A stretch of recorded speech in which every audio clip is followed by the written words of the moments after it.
थे, भजन करते थे, सब तब भजन करते, भोजन करते, जीवन यापन करते थे।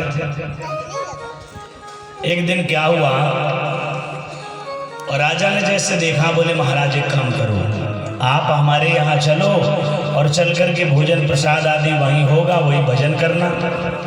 बोले ठीक है।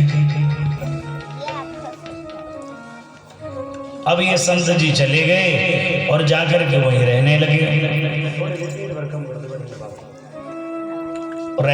भोजन प्रसाद करते और वहीं भजन करते, ऐसे करके पूरा जीवन बीतने लगा। एक दिन रानी जी स्नान करने के लिए गई, और जब स्नान करने गई तो उनके हार जो हीरों का था वो खूंटी में लटका करके चली गई।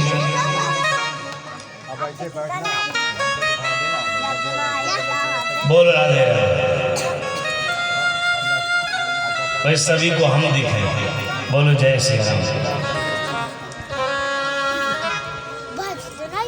अब जब हीरों के हार को टंगा करके स्नान करने चली गई, स्नान करके आई तो हार ही नहीं।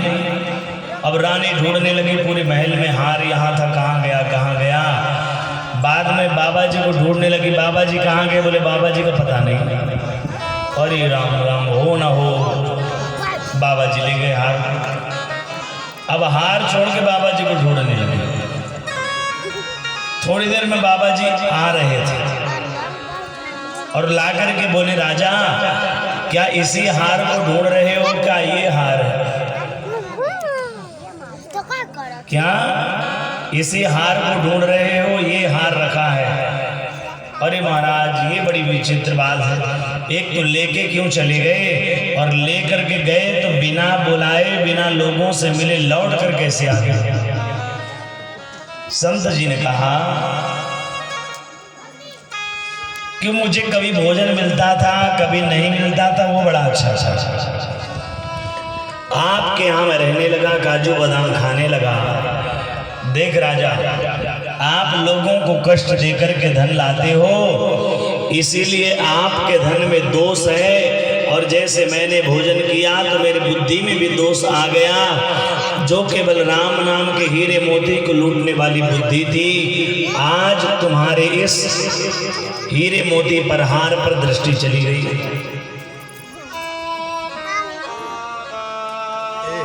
क्योंकि आपका मैंने भोजन कर लिया तो मेरी बुद्धि दूषित हो गई है। और जब जंगल गया, मेरा पेट खराब हो गया, पूरा अनाज बाहर निकल गया, बुद्धि शुद्ध हो गई। जब मैंने देखा कि अरे राम राम, ये नकली हार कहाँ से लेके आ गया। संत कहते हैं हमारा धन तो केवल परमात्मा का नाम है, हमारा हीरा तो परमात्मा का नाम है,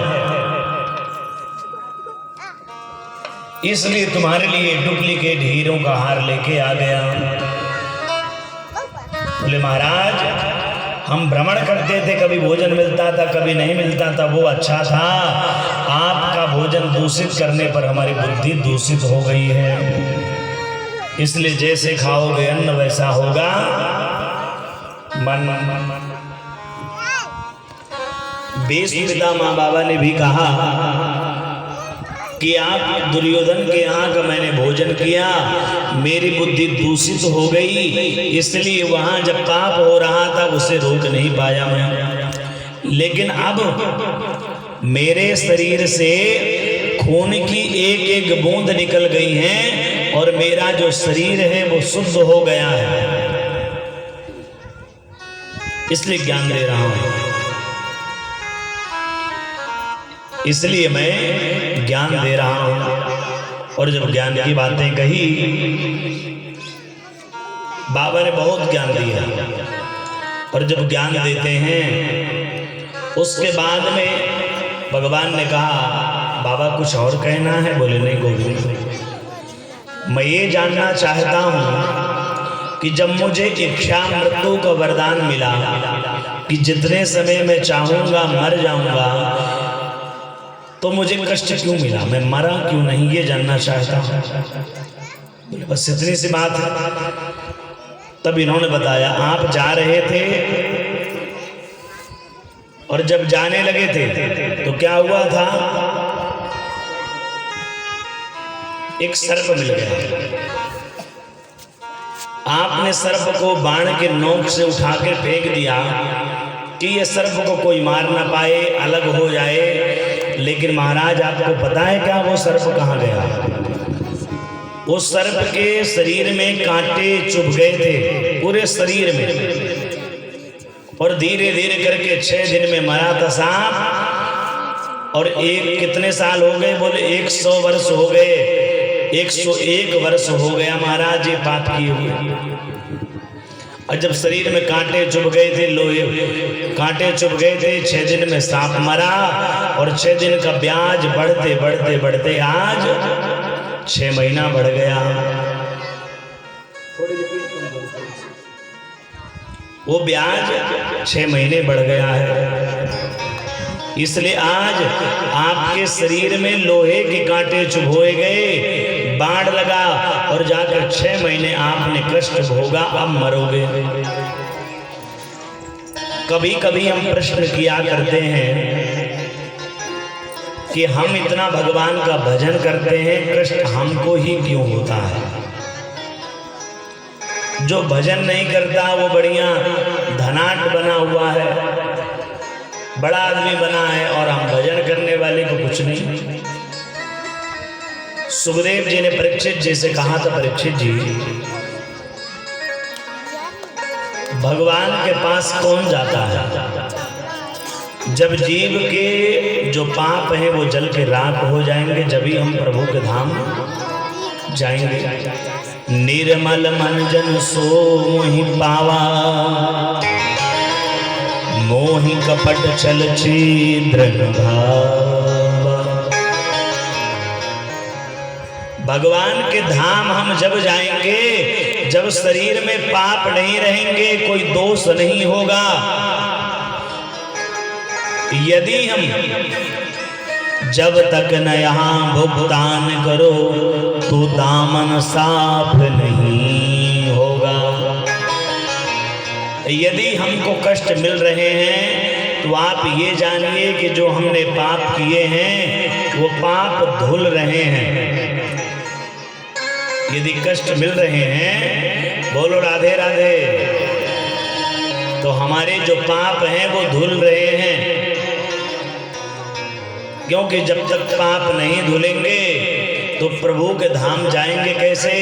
और भजन करने लगे हैं, प्रभु का नाम लेने लगे हैं, तो हमारे जो पाप थे अब कष्ट के रूप में निकल रहे हैं। जरूरी नहीं है कि सज्जनों इस जन्म में हमने कोई पाप नहीं किया तो पाप नहीं है।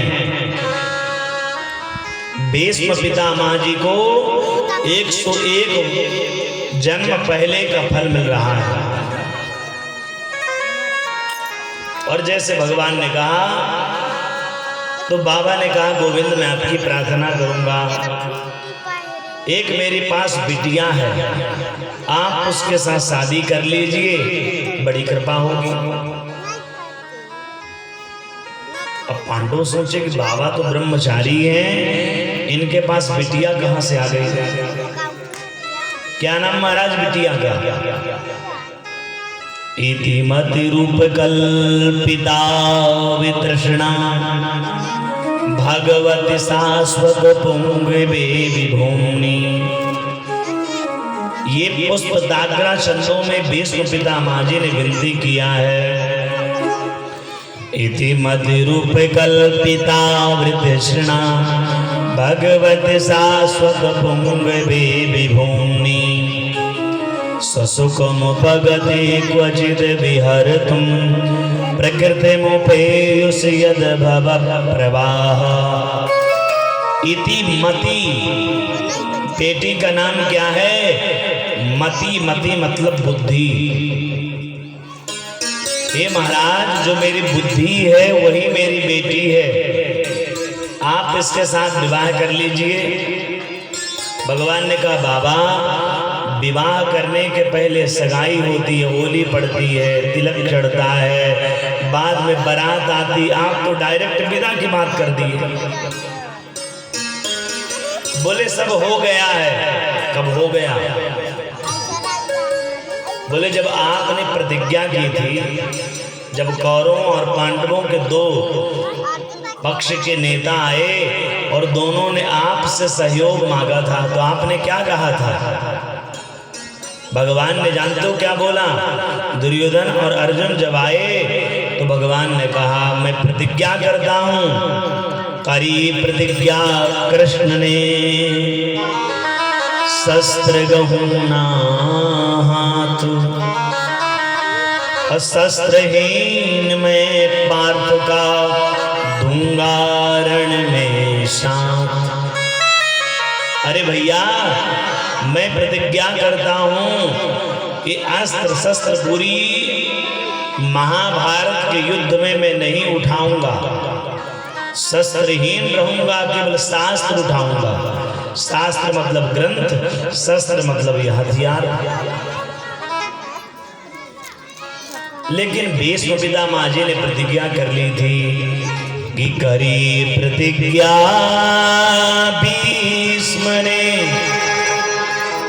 जो गंगा का लाल, शस्त्र गहेंगे समर में निश्चय मदन गोपाल। भीष्म पितामह ने दूसरी विपरीत प्रतिज्ञा कर ली कि मैं गंगा का यदि बेटा हूं तो कृष्ण के हाथों में अस्त्र शस्त्र ग्रहण करवा के रहूंगा। अब जब अर्जुन के ऊपर बाबा बाण चलाने लगे थे, कवच कुंडल टूट करके गिर गए। अर्जुन ने कहा प्रभु ये बाबा मुझे मार देगा। बोले नहीं अर्जुन, तुम डटे रहो।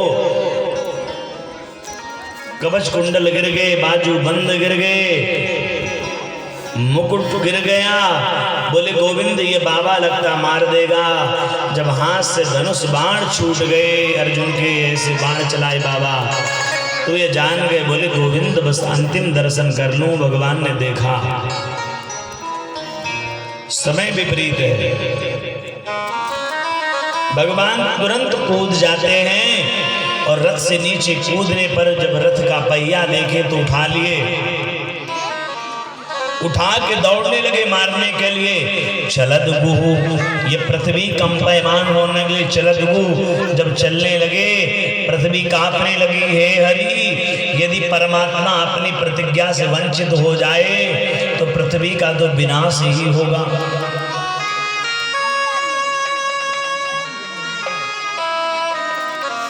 भगवान का दुपट्टा नीचे गिर गया। पृथ्वी तू घबरा मत। भीष्म पितामह कहते हैं जब दौड़ने लगे बाबा को मारने के लिए, अर्जुन रथ से कूद पड़े। बोले प्रभु मुझे मर जाने दो, लेकिन अपनी प्रतिज्ञा से वंचित मत होइए। लोग क्या कहेंगे? पैर पकड़े लिए। भीष्म पितामह कहते गोविंद उस दिन आप लिए थे रथ का पहिया, क्रोध से चेहरा लाल था, धूल उड़ रही थी, आपके चेहरे में चपक रही थी। आप एकदम कोई घायल शेर से कम नहीं थे, लेकिन आप यदि घायल शेर थे प्रभु तो मैं भी हाथी से कम नहीं था। भीष्म पितामह कहते मैंने अस्त्र शस्त्र धनुष बाण फेंक दिए, अब मैं मर जाऊं तो कोई गम नहीं है, लेकिन एक बात का कष्ट था कि मुझे जिताने के लिए परमात्मा ने अपने को हरा दिया। मेरा नाम ऊंचा बढ़ाने के लिए अपना नाम ही दबा दिया। यदि कष्ट था तो इस बात का। उसी दिन मुझे लगा मेरी बेटी के लिए आपके जैसे सुंदर दूसरा दूल्हा नहीं मिलेगा, तो उसी दिन सगाई भी हो गई और तिलक भी हो गया। अब बारात आप लेके आए गए, वो अकेले तो आए नहीं, अब बस विदाई बाकी है। और अब जब तक मैं जिंदा हूँ, जितनी देर खड़ा हूँ, तब तक आप प्रभु कहीं जाना मत। बोलिए राधे राधे। तो बाबा ने स्तुति की, आइए हम भी सभी स्तुति करते हैं।